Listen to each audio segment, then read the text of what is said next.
Kawhi Leonard's tenure in LA has been an absolute disaster for the Clippers. Now Baxter Holmes has a piece for ESPN where he breaks down all the ways that things have fallen short of the expectations that existed when Kawhi first arrived in LA. I'm Trevor Lane. This is the Basketball Bulletin, back in action. Let's go. Let's dive into this piece. I want to break down some really big stuff that comes out of this, and frankly, a lot of it is pretty shocking. If you haven't done so yet, please make sure you do subscribe to the channel.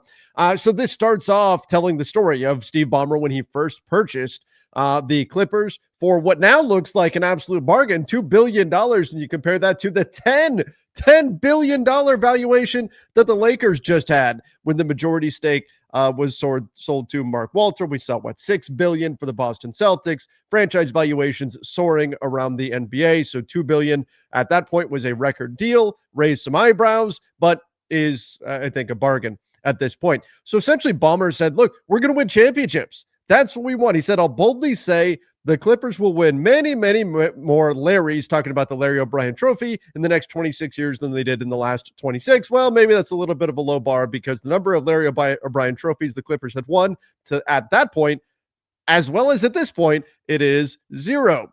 Ballmer possessed unmatched monetary resources, and this is really the heart of all of this. In fact, when we look at the existence of Steve Ballmer, this is part of the reason why the NBA's current collective bargaining agreement exists the way that it is, in terms of when we talk about the first apron, the second apron, the penalties, the punishments that are involved. Why are they so targeted at roster building when in the past they had been targeted at the wallet of ownership?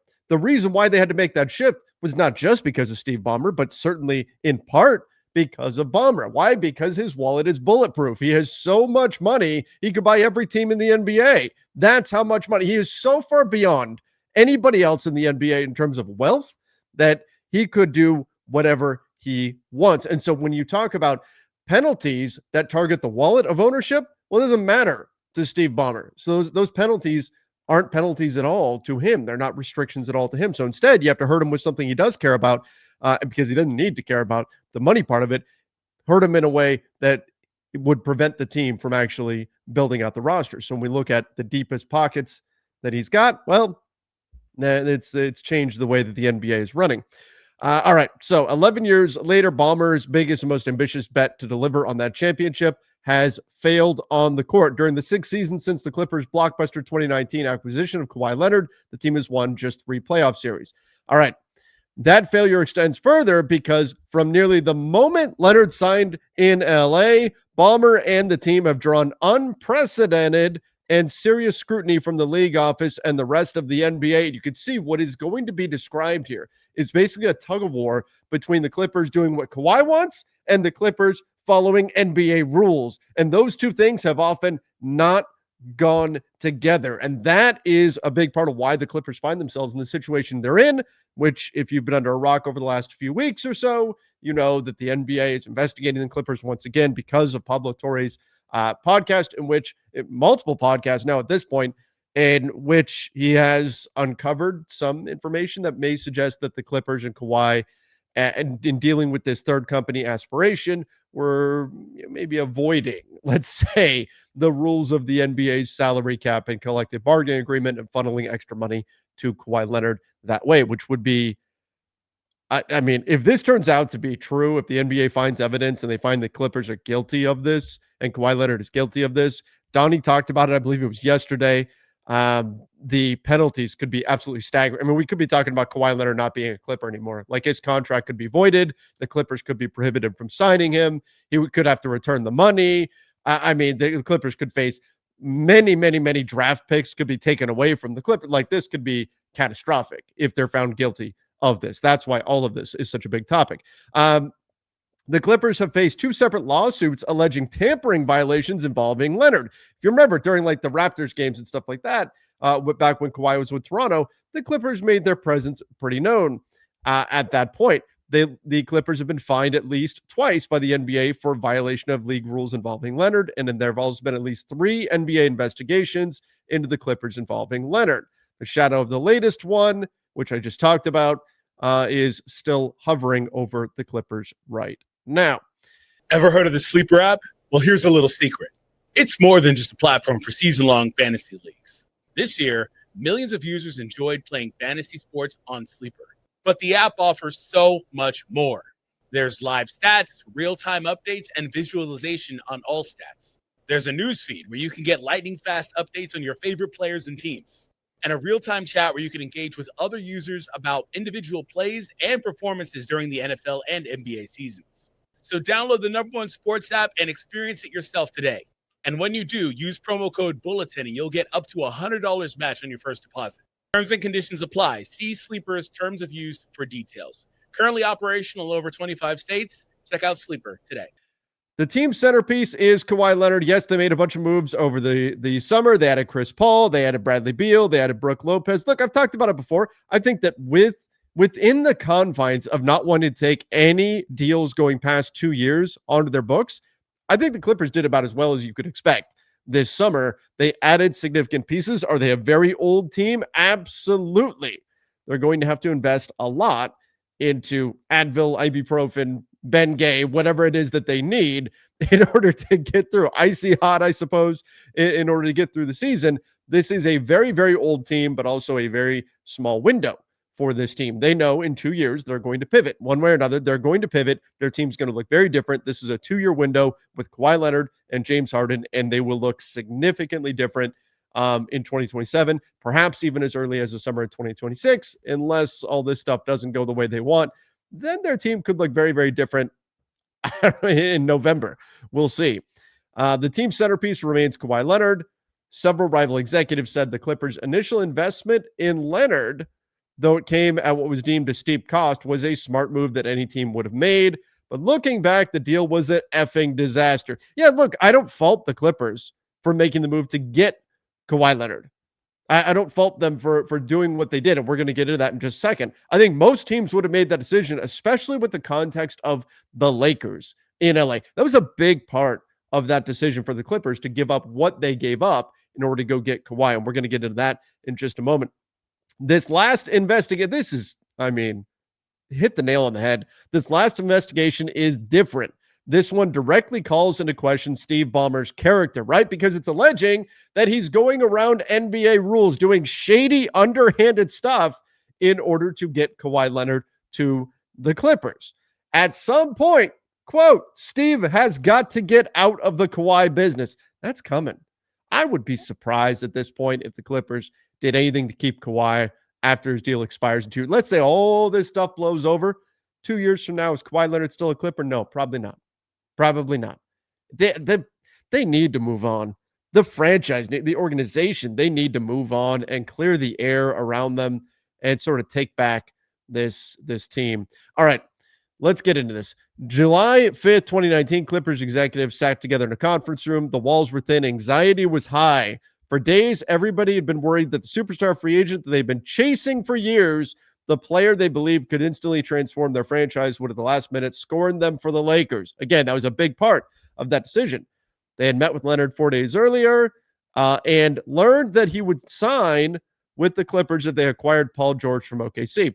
So they traded Shai Gilgeous-Alexander, yep, the reigning, defending MVP, Danilo Gallinari, and five first-round picks, 2 pick swaps for Paul George. Now, keep in mind, again, they knew that they were only getting Kawhi if they got Paul George. So really, from the Clippers side, they looked at that trade, which, by the way, is one of the most disastrous trades now in NBA history, given what that has turned into. That SGA has become the MVP, that the Thunder have won a championship, that they got J-Dub and Jalen Williams. They got him in that deal too, an all-star, that they still have draft capital coming their way from that trade. It is one of the greatest trades from the Thunder side, one of the worst trades of all time from the Clippers side. But in that moment, you didn't know that. Every trade is a risk. You didn't know that. And in that moment, the Clippers were not really just trading for Paul George. They were also trading for Kawhi Leonard, and they were doing it in order to keep him away from the Lakers.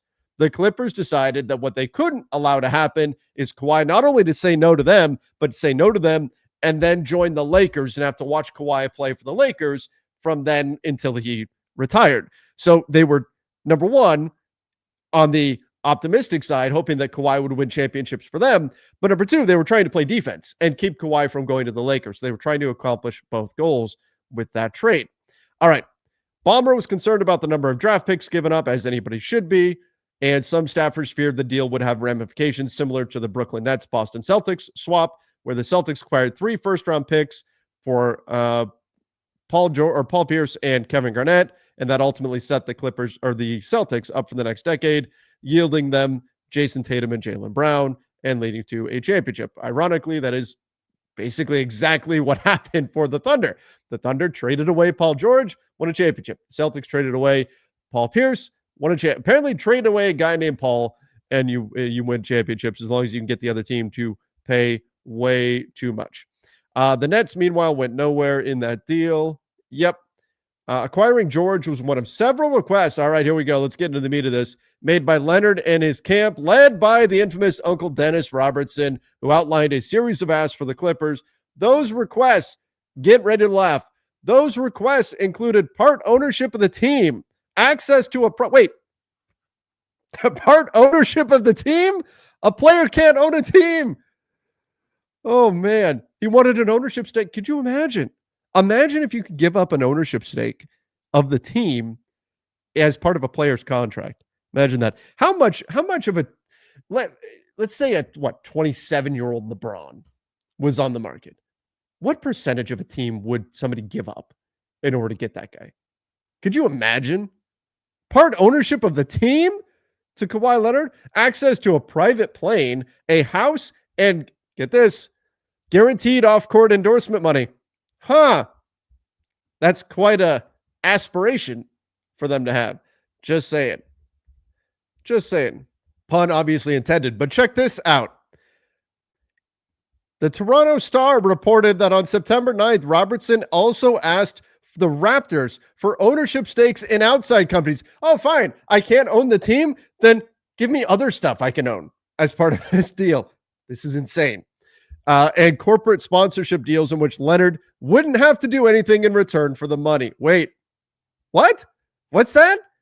He asked corporate sponsorship deals in which Leonard wouldn't have to do anything in return for the money, you say? I don't know, maybe like working for a company that plants trees, but not actually planting any trees? Not actually marketing them at all? Maybe like that? There seems to be a pattern here. Wow.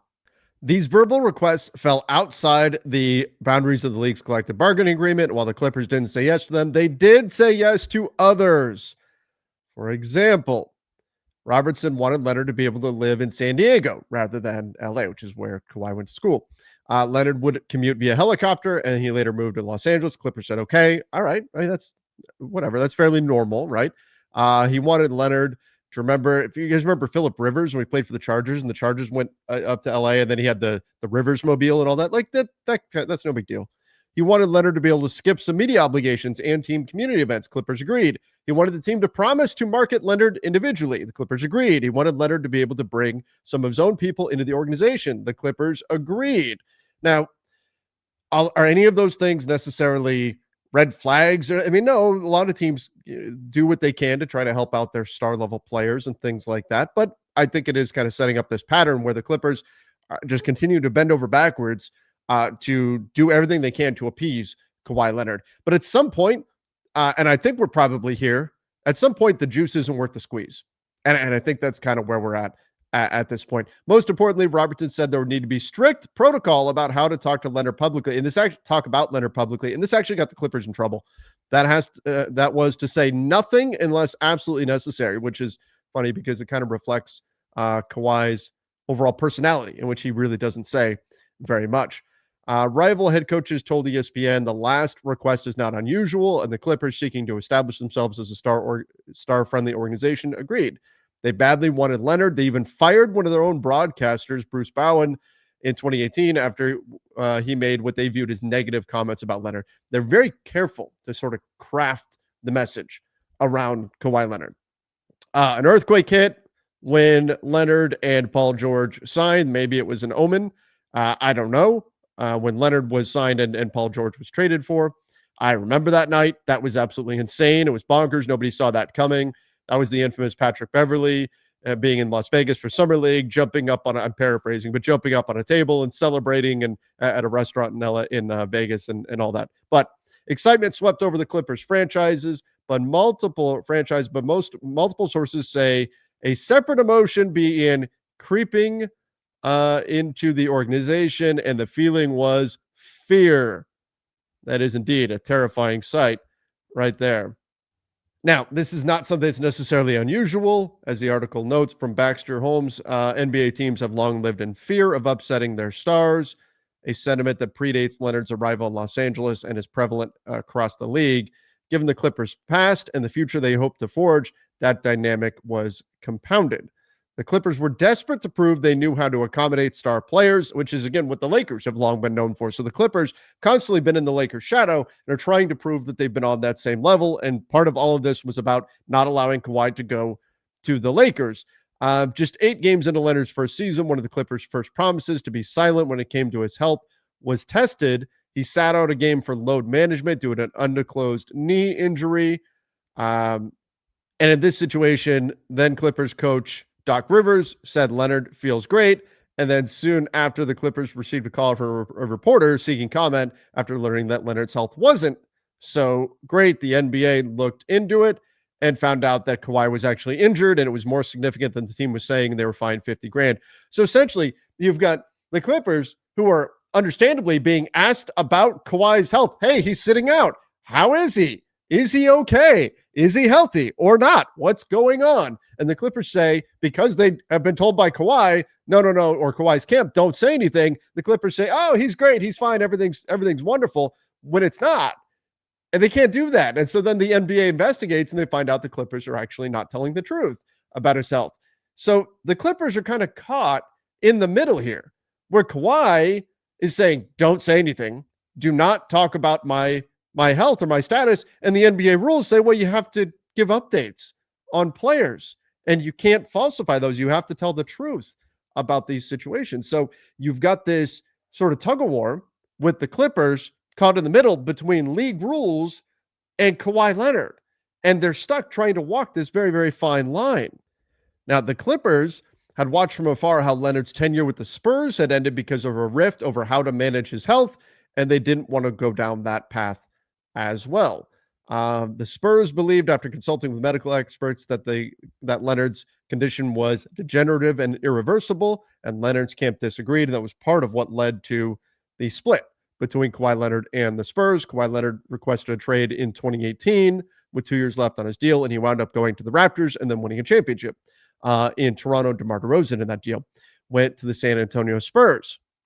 And the way that Kawhi left San Antonio was actually kind of scary for the Clippers. The Spurs were the most respected, maybe the most respected or revered pro sports team in America. One former Clipper staffer said, it was like if this guy was willing to tell those people to go F themselves, he can't possibly be afraid to tell us to go F ourselves. Everybody was afraid of Kawhi leaving. So the whole time the organization is operating like they have to walk on eggshells, right? They're in fear. Don't upset Kawhi. Otherwise, he's going to request a trade from here too. And we can't have that. We invested all of this to get Kawhi. This has to work. So everybody being very, very careful what they say. And so according to this, Kawhi was actually happy that the Clippers had withheld information and had even gotten fined, saying that the Clippers did what they were supposed to do, essentially. Instead was upset with the NBA and that the NBA had fined the Clippers over that. And Kawhi gave a statement about that, saying, I'm not a guy who reads the media anyway. We're going to manage it the best way that we can to keep me healthy. The fine was disappointing. Feels like they want players to play if they're not ready. I think they just want teams to be forthcoming about what the injury is and what fans can expect. I think that's an important thing, as well as, I mean, let's face it, what betting markets and things like that can expect as well. Is a player actually going to play or not? That's not information that the NBA wants teams to be withholding. So Rivers is in a complicated situation, just like the Clippers, having to straddle that line between protecting Leonard and his request for scrutiny and respecting the league's need for transparency. The NBA does not want load management to be a thing. They want their players to play as long as they're healthy to do so. He answered, I'm scared to answer, when asked about Kawhi and how they're going to handle the situation. That's my answer. I just won't answer because they're stuck. League rules say one thing, Kawhi's telling him something else, and they're I don't know what to do. That's the situation that they're in. I don't know what to say. I can't say anything without somebody being mad at me. And then you've got this. The situation caused extreme angst within the medical department. It was like the Clippers medical staff wasn't really allowed to touch Kawhi ever. There was heightened sensitivity. Everyone was so uptight. Telling you uptight, I mean uptight. Kawhi is an elite player. One Clippers staffer said, and admired teammate who made significant contributions. We treat Kawhi the same way with the same respect we do all our players and staff. Unfortunately, he's battled injuries. We're grateful he's part of our team and look forward to the start of training camp. So that's the Clippers official statement there, which not surprised. You know, they're going to stick with the standard line. All right. So Kawhi entered the next season, 23-24, eligible for a contract extension.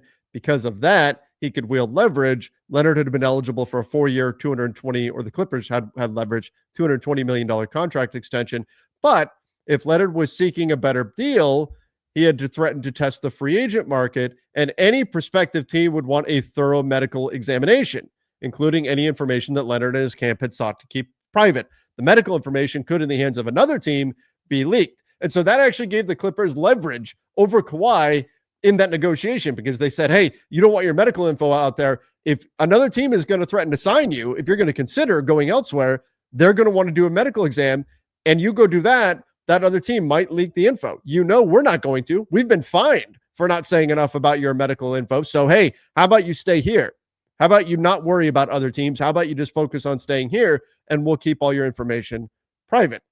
As one team source told ESPN, we know what's under the hood. Yeah, that's not great. He wound up getting a 3-year, $153 million deal. And then in March of 2024, he began to get inflammation.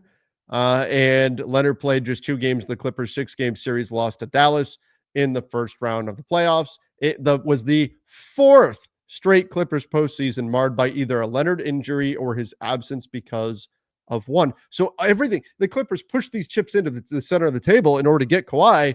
And then every time they really needed Kawhi come playoff time, he was not available. When he's been available in the playoffs, he's been incredible, but he's largely been unavailable. And then after that, he wanted to play for Team USA. But get that, this is where it gets crazy. So Kawhi wanted to play for Team USA, but given Leonard's knee inflammation, officials weren't sure whether he'd be healthy enough. It wasn't until the end of June that they learned that Leonard had undergone a procedure on that knee 2 months earlier, early May, which wouldn't become public for several months. Team USA officials were shocked to learn about the procedure after the fact, especially with training camp slated to open in early July in Las Vegas. So everybody was going to report to Team USA, and then Team USA, who had been counting on Kawhi Leonard, had planned on him being part of the team, found out, oh, he had this procedure done. Yeah, it was like 2 months ago. And they just never told anybody about it. I mean, look, during the offseason, that happens with NBA players. There was a situation with Jared Vanderbilt where he had double foot surgery a couple summers ago, and then we didn't find out about it for months. That kind of stuff happens during the offseason. But you would think Team USA, who is counting on you to be there, would have been informed of this situation, except they weren't. And ultimately, Team USA said, well, you're not 100%. You're not healthy. So go home. We can't have you here. And so Derek White wound up replacing Kawhi Leonard, and the team won the gold medal. Derek White played pretty well for Team USA. Lawrence Frank told reporters that he was very disappointed by Kawhi not being able to play, and Leonard wanted to play, and that when he was there, he looked healthy. He was asked if Leonard had undergone any type of procedure or treatment to his knee prior to camp, and he declined to comment, saying he wasn't going to get into specifics. Again, the Clippers they can't be forthcoming with information on what Kawhi's health is because they're caught in this difficult spot. Then we've got this whole Randy Shelton situation, a former Clippers strength and conditioning coach that has long-standing ties with Kawhi Leonard, had a working relationship with Leonard dating back to his days at San Diego State more than a decade earlier, alleged the team tampered to acquire Leonard and then wrongfully terminated him for raising issues about how the teams managed Leonard's health. He even alleged that Leonard had suffered at least one injury in his right ankle that the team never disclosed publicly, which obviously a big no-no. Later, he alleged that Robertson, Uncle Dennis, had even negotiated his contract and it asked for 10% of his Clippers salary, saying, give me 10% of your salary or you can't join the Clippers. This coercion, coupled with Robertson's widely reported control over the Clippers organization through his relationship with Kawhi, raises significant concerns of duress and undue influence. So Uncle Dennis, his influence on the Clippers, already asking for crazy things that go outside the NBA's rules. The team fired Shelton in July 2023 when the team stated it became apparent that he was not willing to perform the job for which the Clippers had hired him. Instead, he took it upon himself to render advice for those who had not sought it and were not qualified to give. The bottom line is that it does sound like, based on the reporting here, that this guy, Randy Shelton, this trainer, he was overstepping his bounds, offering information that he probably shouldn't have been. But the Clippers, when they investigated, rather than fire him for these things, they tried to minimize his impact and limit the amount of information that he was actually privy to, because they didn't want to fire him and then have him, as one of Kawhi's guys, create a rift between the team and Kawhi Leonard. So in other words, the team was so concerned that they've got somebody who's overstepping their bounds, who's not doing their job properly, according to the Clippers side of it.